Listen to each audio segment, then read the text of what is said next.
Namaskar, dear friends. Welcome to today's alternative English class. Today we shall discuss The Way to Equal Distribution by M.K. Gandhi.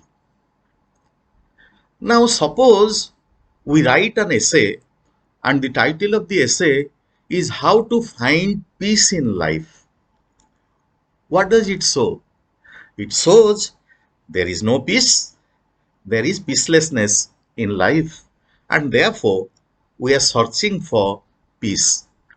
Now, when Gandhiji writes the way to equal distribution, what does it show?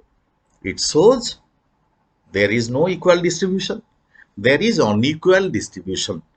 Unequal distribution of what? Unequal distribution of wealth among the population, among the people. Now, why does Gandhi say so? Let me present before you the World Inequality Report of 2022. Let us see what does this particular report say. According to this report, India is among the most unequal countries in the world so far as distribution of wealth is concerned. The report says that top 10% of the people, they own 57% of an astounding amount of wealth, 57% of the wealth. And the bottom 50% hold only 13% of the total wealth. So what do you say? What do you feel from here? What is your opinion? Obviously, there is unequal distribution of wealth.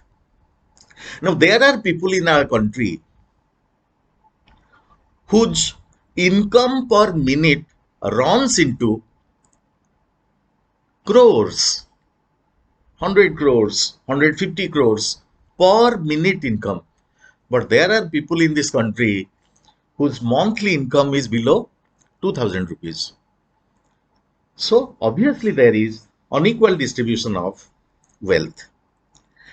Now, let us discuss what Gandhiji means by equal distribution of wealth.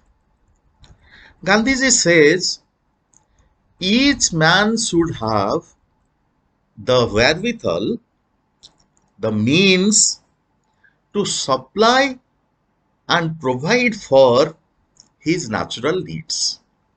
By equal distribution, he means this. He says every person must have the capability to meet his natural demands, natural needs.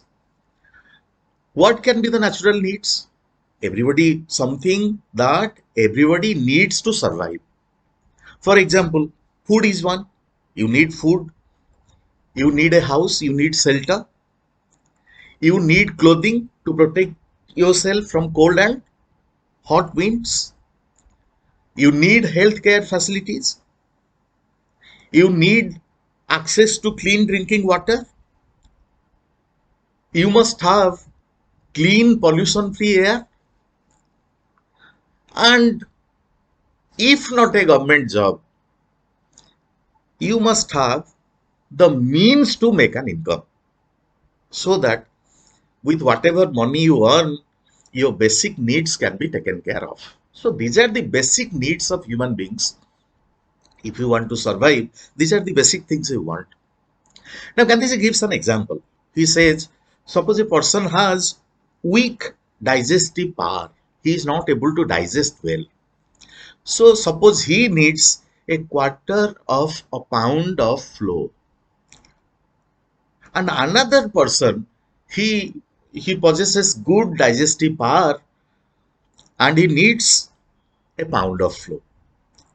Now the conditions should be such that both these people must be able to fulfill their needs. I mean, one person must have the ability to buy a quarter of a pound of flour and the other person must have the ability to buy a pound of flour.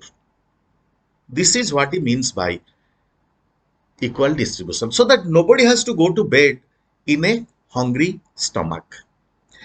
Gandhiji says, if we wish to establish a society based on the ideals of non-violence, we have to attain this state. Where? Which state is he talking about? The state in which everybody is able to fulfill his basic needs. So I have already discussed the basic needs, especially food, shelter, clothing, drinking water, access to better health care. These are the basic needs that we require to live a normal life. Gandhiji next talks about how this equal distribution can be brought about. What must be done so that equal distribution can be brought about? This can be a question. How, according to Gandhi, can equal distribution be brought about? Now, Gandhiji says, if a person believes in this philosophy of equal distribution, this ideal of equal distribution, he can contribute in the following way. He must reduce his wants, his desires, his needs to the minimum. Now, suppose I have 10 pairs of clothes. 10 pairs of clothes is a sufficient number. So why should I go for 20 pairs? Why should I buy another 5 pairs? Okay, I can manage very well with 10 pairs of clothes. So there, keeping the poverty of my country in mind, keeping the poor condition in which my people live, what do? I reduce my desire to the minimum. Okay, I can manage with 5 pairs. I am a teacher. I come to the college every day. I have to meet many students. So I must be neatly dressed. And for that, I need 6, 7, 8 pairs of dresses, not more. So I have 6, 7 or 8 pairs of dresses, not more than that. He must always carry an idea of the poverty of people. This person must have an idea how people in his surrounding live in a poverty-stricken life, poverty-stricken atmosphere. So when so many people are not having even 2, 3 pairs of clothes, why should I have 20 pairs? So keeping the poverty in mind, he reduces his needs, he reduces his wants to the minimum. His earnings, Gandhiji says, this should be the next point. His earnings should be free from dishonesty. So the means of earning money, the way he earns money, must be free from any dishonest means. He should not make a living by dishonest means. He must earn his money honestly. He must renounce his desire for speculation. Renounce is to give up. Chhod dena. His desire for speculation. What is the meaning of this? What does Gandhi mean by this? He must work untiringly and seriously without allowing any doubt of any kind interfering with his thoughts. I mean, suppose he says, no, I am one person. Suppose I contribute, I try to contribute to the poor people. Okay, I want to contribute some money. How much money can I contribute? So with my sole effort, how many people can be taken out of their state of poverty? So there not many people can be taken out of poverty. I know that when I know that, what will I do? So why should I try? I will ask myself. There doubt creeps in. So he should not allow any kind of doubt to creep in, doubt to enter his mind. He must He must work sincerely, he must try sincerely to eradicate poverty, to contribute his might to the eradication of poverty. Whatever he can do, he will do. Even though he is alone, he must not be disheartened by the fact that he is alone and he can't contribute in any meaningful manner. And Gandhiji says his habitation, the place where he lives, his house, must be in consonance with this ideal, right? So the life that he lives, the house in which he lives, must not have anything that displays a superfluous kind of living, extraordinary kind of living, very rich and wealthy form of living. Now, why does Gandhi say that? Gandhiji says, if we want people to follow us, then we have to be a model. Unless we become a model, nobody will try to follow us. So when we give advice to others that there is so much poverty, don't bring a car to the college, bring a cycle to the college. And when it comes to us, we take cars to the college. So this is not going to solve the problems. We must be examples first. So this person that Gandhiji talks about must exercise restraint, control. He must exercise restraint, a control in all forms of all spheres of life. So unless you are an example for others, nobody is going to follow what you believe in.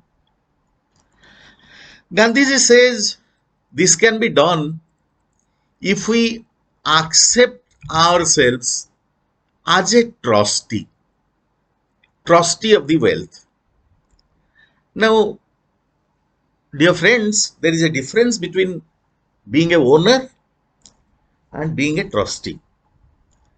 Owner has the right to his money, he has the legal right to his money. He can spend his money the way he likes to. A trustee, on the other hand, he has the legal power, he has the legal validity, he is a kind of owner, if not a complete owner. But he can't spend the money the way he likes. He has to use this money for the welfare of the people, for the welfare of those people whose names have been mentioned in the trusteeship, that paper. Every wealthy person, Gandhiji says, must consider himself, every rich person must consider himself a trustee of the superfluous wealth. What is the meaning of superfluous wealth? Now, suppose somebody earns 20,000 rupees a month, and these days you require 20 to 25,000 a month to meet your basic needs. So he has no superfluous money with him, extra amount of money which he doesn't want. Another person earns 200 crores a month. How much money will he be able to spend? Say 2 lakhs, 5 lakhs. What about the rest of the money?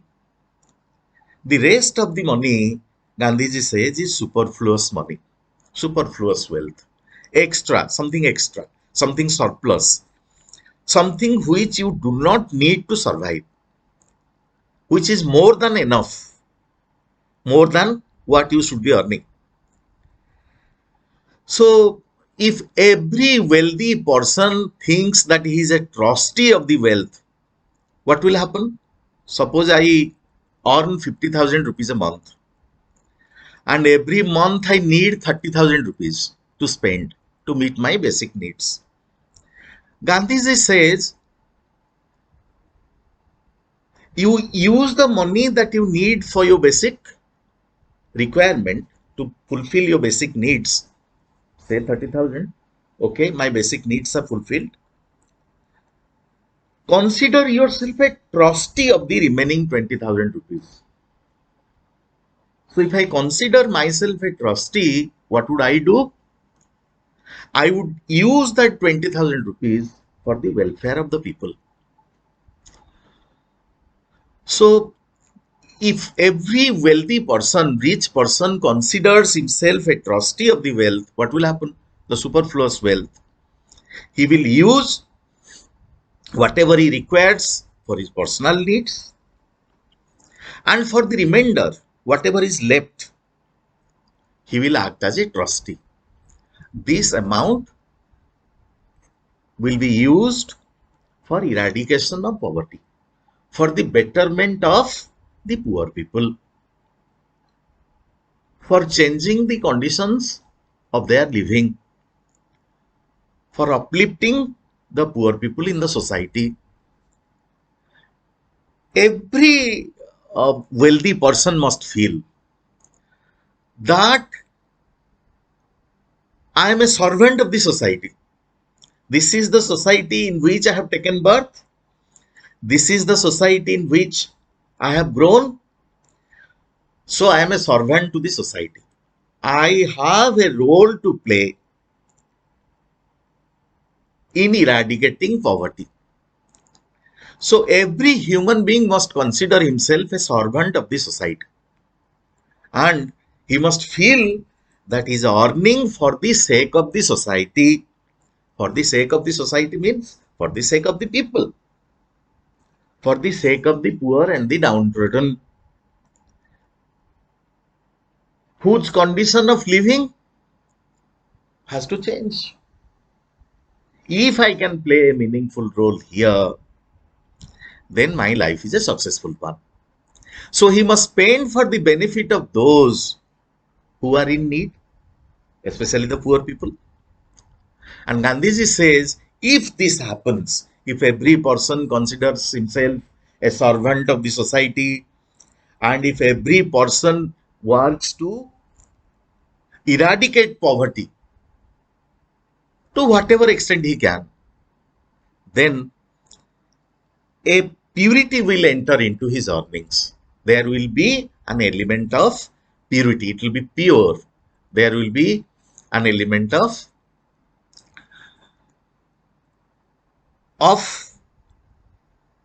purity, sanctity, holiness in whatever you do. Achha, there can be two ways of taking away this money. One is by applying force. What will happen if you apply force? You are the government. Suppose you are the chief minister of a state. You say, Mr. Manoranjan, you are earning 1 lakh rupees a month. You need only 30,000 rupees. So remaining 70,000 will be taken away by force. So I will send every 10th of every month, I will send the police to your house and I will ask them to snatch away whatever money you have. Gandhiji says if we do that, what will happen? There will be violence. And a society which depends on violence to survive cannot last forever.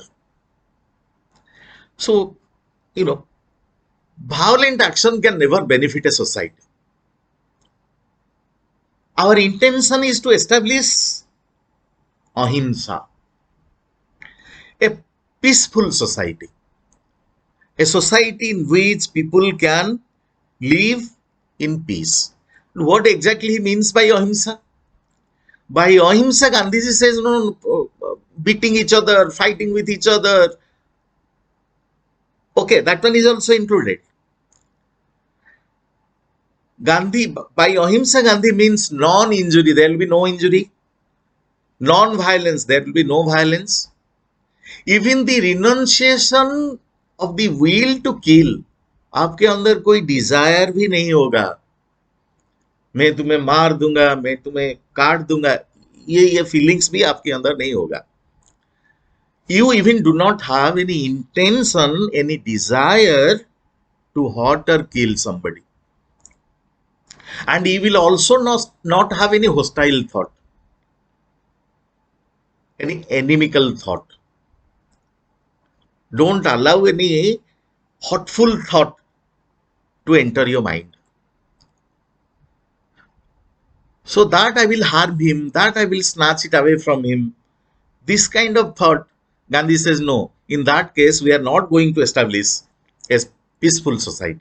By means of violence, you can't establish a society which is everlasting or which is peaceful. Finally, he says, okay, suppose the rich people say, no, no, um, sorry, we are not going to donate.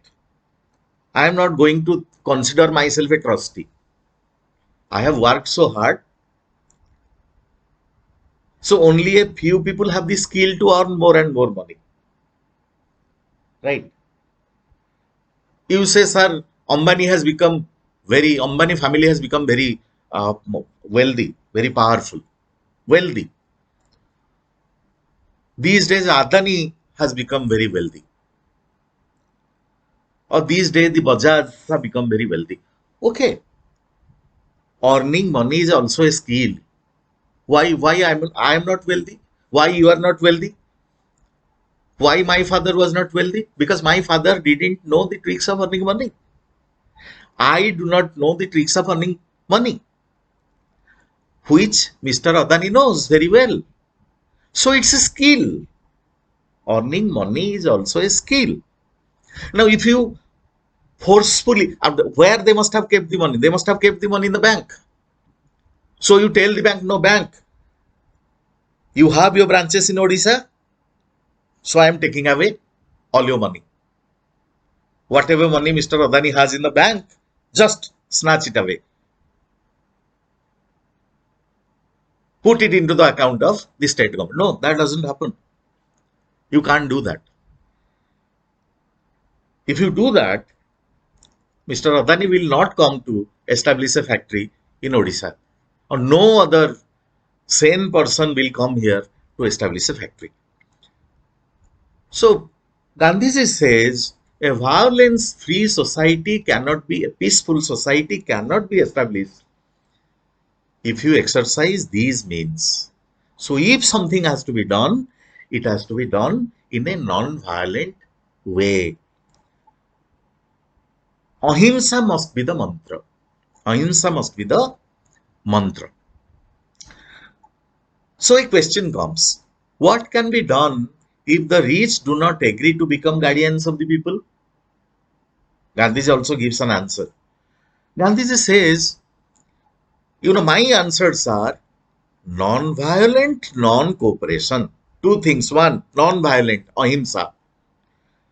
Don't be violent. And then go for non-cooperation. Don't cooperate them.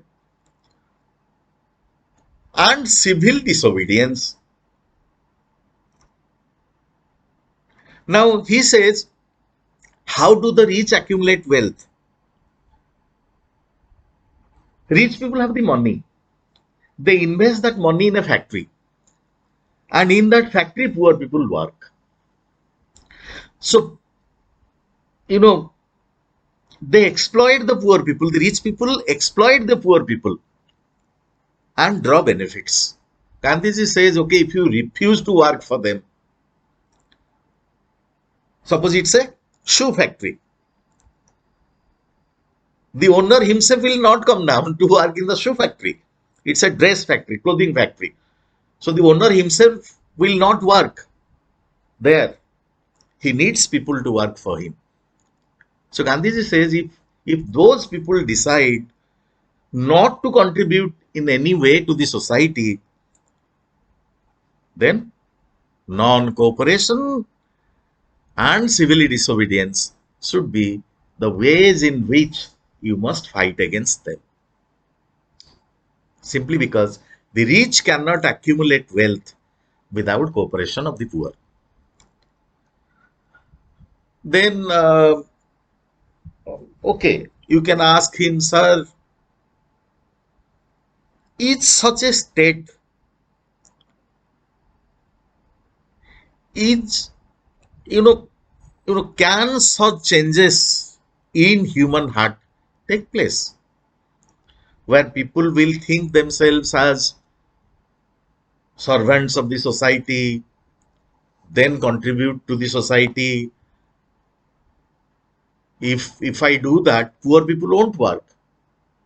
If poor people get money from the rich people all the time, then why should they have the desire to work? They will say, okay, I'm very happy I'm a poor man because in that case I get some contribution. So is such a change in human nature possible? Gandhi says yes. Such changes have certainly taken place. Okay. Till now, only a few people have changed, and the whole society has not adhered to this course, accepted this path. Only a few people have accepted. 3 4 days back, there was a news in the newspaper that Mr. Adani has decided, he is an industrialist, he is the Asia's wealthiest man. He has decided to donate 60,000 crores on his 60th birthday. So it is a personal contribution. There are many people who have personally contributed. You must have heard about Gates Foundation. You must have heard about Sudha Murthy Foundation. So you must have many people, Mr. Bagchi, who has also contributed to the society. Last year, I think he contributed some 300 crores to the state government to establish a hospital for the cancer affected people. So these have been at personal level. Contributions have come from people. But everybody in the society has not contributed has not participated and made a contribution. Gandhi says, okay, this has happened. But there are examples where people think they are servants of the society and they must contribute in some way or the other to the benefit of the people. This is because, now why this has happened? This is because people have believed that ahimsa is a weapon in the hands of an individual. Right? Ahimsa is a weapon in the hand of the individual. This is not an attribute of the society. So everybody in the society, people think this is not a mass kind of thing, mass movement. Okay, individual movement. Till now, people have thought this is a individual movement. This is not a mass movement. He has the right to contribute. I am sorry, I don't have the right. I don't have the wish to contribute. I don't want to contribute. This has been the ideal till today. This has been the condition till today. You can have another question. So overall, you can have one long question. Uh, what does Gandhi say about equal distribution? Whether equal distribution can be attained? If so, how it can be attained? So this can be your question. You can also have a very short question. What, according to Gandhi, is the importance of religion? Gandhi says, Gandhi defines religion as the obedience to the laws of God. You obey the laws of God, the laws propounded by God. That is what I mean by religion. And God and His laws, they are synonymous. God, whatever God has said, they are the laws, and these laws, they are equivalent to God. Gandhi says religion has existed since the day the society came into existence. So they are interrelated. Society cannot exist without religion. And he says existence in this world depends on religion. If religion is not there, society will be destroyed. He says, okay, superstitions have come, evil customs have come at times, other imperfections have come at times, but they have come and gone. Religion has existed. So, religion is very important so far as a society is concerned. A society without religion is nothing. So, dear friends, I hope this helps you. Thank you very much.